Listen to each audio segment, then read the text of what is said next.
So hello everyone, welcome to my YouTube channel bio gateway and I am Anjali Jangil. So आज अपन पढ़ेंगे respiratory disorders के बारे में। उसमें सबसे पहला अपन डिसऑर्डर पढ़ते हैं अस्थमा। ठीक है, अस्थमा के अंदर दे रखा है when dust particles are inhaled.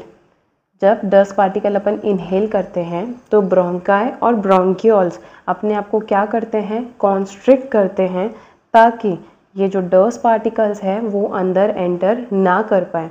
ठीक है, तो when dust particles are inhaled, bronchi and bronchioles become constrict to restrict the movement of allergen into the blood.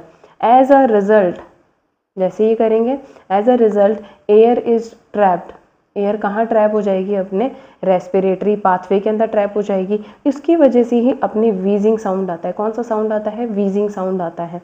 ठीक है, तो इसको रिकवर, इसको डायलेट करने के लिए, ब्रोंको और ब्रोंक्यूल्स को डायलेट करने के लिए क्या दिया जाता है? ब्रोंकियो डायलेटर दिया जाता है।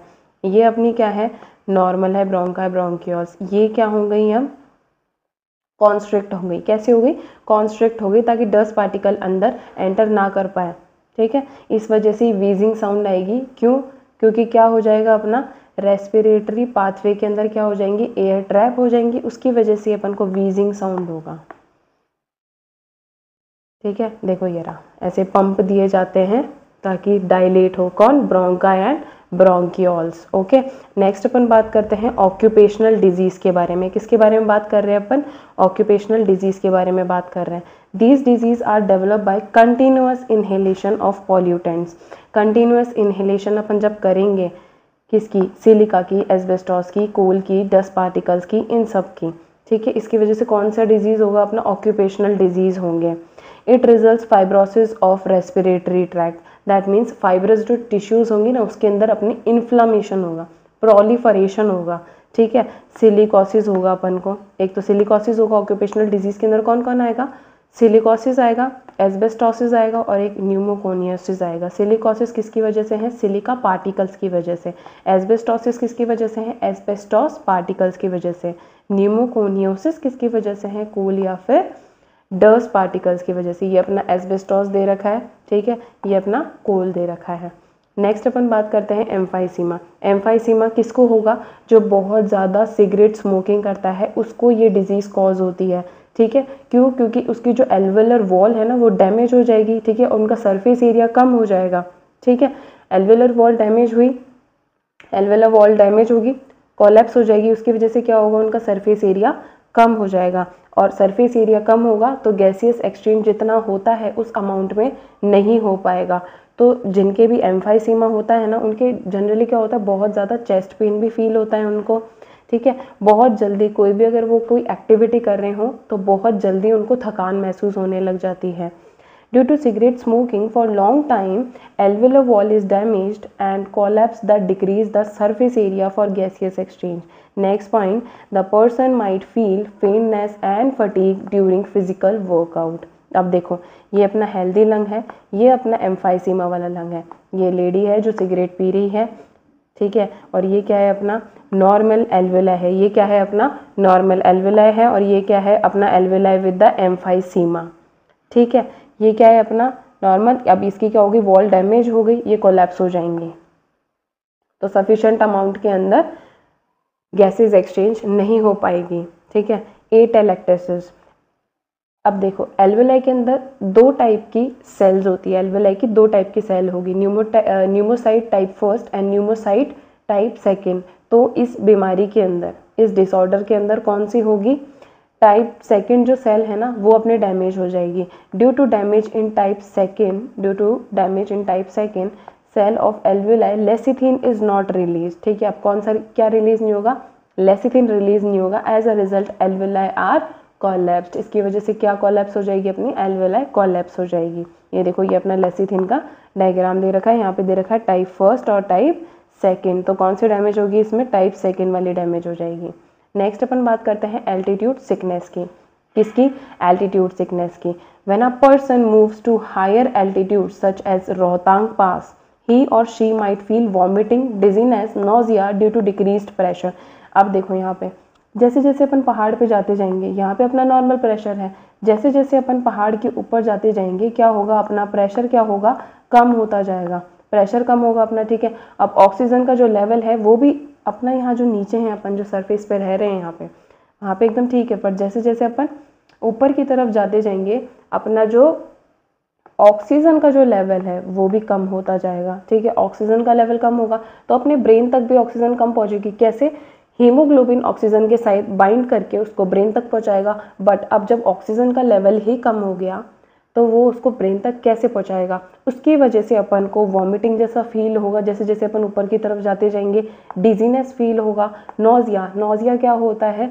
जो वॉमिटिंग आने से पहले जो फीलिंग होती है ना अजीब सी, that is nausea due to decrease pressure. ये किसकी वजह से हो रहा है? डिक्रीज प्रेशर की वजह से, ठीक है। If a person live there for about 6 months, अब अपन कहीं पे भी जाते हैं तो अपनी बॉडी अडेप्ट करना स्टार्ट कर देती है। वैसे ही अगर अपन वहाँ पे 6 महीने तक रुकते हैं, ठीक है, he can get acclimatised, that include increase number of RBCs. RBCs का नंबर बढ़ा, ठीक है। अब हीमोग्लोबिन ज़्यादा से ज़्यादा बाइंड करने की कैपेसिटी रखेगा, किसके साथ? ऑक्सीजन के साथ, ठीक है। आरबीसी बढ़ेंगी, ठीक है, हीमोग्लोबिन बढ़ेगा। हीमोग्लोबिन बढ़ेगा, जितना ज़्यादा हीमोग्लोबिन बढ़ेगा तो ज़्यादा से ज़्यादा ऑक्सीजन की कैरिंग कैपेसिटी मतलब बाइंडिंग कैपेसिटी को बढ़ा देगा, ठीक है। नेक्स्ट अपन बात करते हैं ब्लू बेबी सिंड्रोम, ठीक है। किसकी बात करते हैं अपन? ब्लू बेबी सिंड्रोम के अंदर ये क्या होता है अपना, इसके अंदर हीमोग्लोबिन के अंदर जो अपना Fe2+ प्रेजेंट होता है वो Fe3+ के अंदर कन्वर्ट हो जाता है, दैट इज कॉल्ड मीथेमोग्लोबिन। इसको क्या बोलते हैं? मीथेमोग्लोबिन बोलते हैं। It has least oxygen.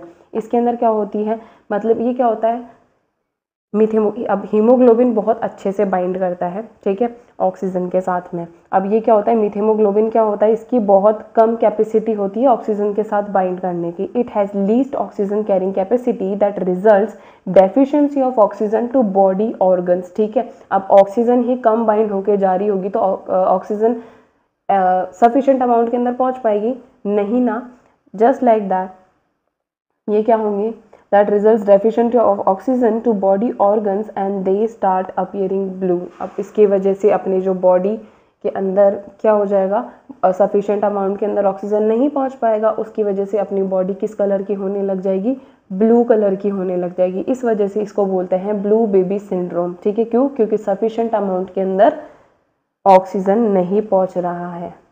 Next अपन बात करते हैं केसन्स डिजीज, बेंस डिजीज या फिर डाइवर्स डिजीज। अब ये क्या होता है? एक जनरली जो डाइवर होता है वो कहाँ जाता है? वाटर के अंदर जाता है। जब वो एकदम डेप्थ में जाएगा, कहाँ पे? एकदम डेप्थ में जाएगा, तो वहाँ पे क्या होगा उसके, अब यहाँ पर है वो, यहाँ पे प्रेशर एकदम ठीक है, जैसे जैसे नीचे की तरफ जाएगा तो उसके ऊपर प्रेशर लगता जाएगा, ठीक है। क्या लगेगा? प्रेशर लगेगा। अब जैसे ही प्रेशर लगेगा वैसे ही क्या होगा? अब नाइट्रोजन बॉडी के अंदर एंटर करेगी, ठीक है। When a diver dive into water, कहाँ पे डाइव करता है? वाटर के अंदर, ठीक है। Nitrogen enters into his blood. कौन एंटर करेगा? नाइट्रोजन एंटर करेगा ड्यू टू हाई प्रेशर। नीचे की तरफ प्रेशर हाई है, इसकी वजह से नाइट्रोजन एंटर करेगा बॉडी के अंदर। This nitrogen starts binding with fat tissues. अब ये नाइट्रोजन किसके साथ बाइंड होना स्टार्ट हो जाएगा? फैट टिश्यूज के साथ में बाइंड होना स्टार्ट हो जाएगा in the body such as myelin sheath, okay. When the person move out from water, this gas rapidly released outside। अब जैसे ही वो हाई प्रेशर से लो प्रेशर की तरफ, ऊपर की तरफ आया तो वो गैस बाहर निकलेगी, ठीक है, जिसकी वजह से बबल्स बनने स्टार्ट हो जाएंगे। Results formation of bubbles in the blood and the fat tissues. ये है अपना डाइवर। तो एकदम नीचे की तरफ आया तो यहाँ पे क्या हो गया? प्रेशर का लेवल हाई हो गया, इस वजह से यहाँ पे नाइट्रोजन इसकी बॉडी में जाती जाएगी। तो जैसे ही ऊपर की तरफ आएगा, ठीक है, तो क्या होगा? उसके अंदर बबल्स बनने स्टार्ट हो जाएंगे फैट टिश्यूज के अंदर, ठीक है। नेक्स्ट की अपन बात करते हैं लास्ट, कार्बन मोनोऑक्साइड पॉइजनिंग। ये क्या होता है? Carbon monoxide is formed by incomplete oxidation of carbon. अब जैसे क्या होता है? एक होता है कार्बन का कंप्लीट ऑक्सीडेशन होता है। कंप्लीट ऑक्सीडेशन के अंदर क्या होता है? CO2 और H2O रिलीज होती है। बट इसके अंदर जब अपनी इनकम्प्लीट ऑक्सीडेशन होता है, ठीक है, तो क्या होगा? Carbon monoxide is formed. क्या होगा? जब अपने कंप्लीट ऑक्सीडेशन हो रहा है तो CO2 और H2O निकल रहा है, बट जब अपने इनकम्प्लीट ऑक्सीडेशन हो रहा है तो अपने कार्बन मोनोऑक्साइड रिलीज होगा, जो कि अपनी बॉडी के लिए बहुत हार्मफुल है, ठीक है। It has 250 times. अब देखो कैसे हार्मफुल है। ये क्या होता है? It has 250 times more affinity with the haemoglobin. ये है ना हीमोग्लोबिन के साथ ऑक्सीजन से भी ज़्यादा कैपेसिटी रखता है बाइंड होने की, ठीक है। कितनी ज़्यादा, 250 टाइम्स मोर एफिनिटी, ठीक है।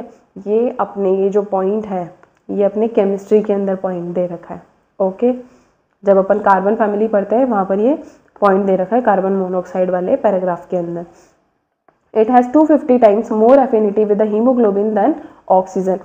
हीमोग्लोबिन ये अपना हो गया, ठीक है। कितनी ज़्यादा होती है, इसको मैं बार बार में इसलिए हाईलाइट करती हूँ क्योंकि ये बहुत इंपॉर्टेंट पॉइंट है कि किसकी ज़्यादा बाइंडिंग कैपेसिटी होती है, ऑक्सीजन क्या कार्बन मोनोऑक्साइड की। तो अपनी किसकी होती है, सबसे ज़्यादा कार्बन मोनोऑक्साइड की कैपेसिटी होती है बाइंडिंग की। Next, it forms carboxy haemoglobin. जैसे ही हीमोग्लोबिन के साथ बाइंड करेगा कार्बन मोनोऑक्साइड तो क्या बनाएगा, कार्बोक्सी हीमोग्लोबिन बनाएगा bye binding with the haemoglobin. It prevents dissociation. ये किसको प्रिवेंट करता है, डिसोसिएशन ऑफ ऑक्सीजन। अब जैसे दो हैं, यहाँ पे दो लोग हैं, एक कार्बन मोनोऑक्साइड है और एक अपना ऑक्सीजन है, तो हीमोग्लोबिन किसके पास ज़्यादा जाएगा, कार्बन मोनोऑक्साइड के पास में, ठीक है। ऑक्सीजन को वो पीछे कर देगा।